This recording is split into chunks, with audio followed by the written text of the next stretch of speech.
તો બનાસકાંઠાના ધાનેરામાં ગૃહ ઉદ્યોગમાં આગ. મિત ગૃહ ઉદ્યોગમાં આગ લાગી. ફાયર વિભાગની ટીમો ઘટના સ્થળ પર પહોંચી પાણીનો મારો ચલાવી આગ પર કાબુ મેળવવામાં આવ્યો છે. શોર્ટ સર્કિટથી આગ લાગ્યાનું અનુમાન છે. તો આ ધાનેરા ગૃહ ઉદ્યોગ કે જેમાં આગ લાગવાની ઘટનાને પગલે તમામ અંદર રાખેલો માલસામાન બળીને ખાખ થયો છે. મિત ગૃહ ઉદ્યોગની આ ઘટના આગની ઘટનાની જાણ થતાં જ ફાયર વિભાગની ટીમ પણ ઘટના સ્થળ પર પહોંચી પાણીનો મારો ચલાવી આગ પર કાબુ મેળવવામાં આવ્યું છે. આ દુર્ઘટનામાં કોઈ જાનહાનિના સમાચાર નથી, પરંતુ માલિકને લાખોનું નુકસાન. ફાયર વિભાગની ટીમો ઘટના સ્થળ પર પહોંચી પાણીનો મારો ચલાવી આગ પર કાબુ મેળવવામાં આવ્યો છે.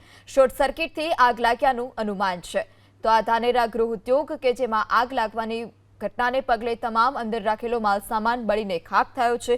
મિત ગૃહ ઉદ્યોગની આ ઘટના આગની ઘટનાની જાણ થતાં જ ફાયર વિભાગની ટીમ પણ ઘટના સ્થળ પર પહોંચી પાણીનો મારો ચલાવી આગ પર કાબુ મેળવવામાં આવ્યું છે. આ દુર્ઘટનામાં કોઈ જાનહાનિના સમાચાર નથી, પરંતુ માલિકને લાખોનું નુકસાન.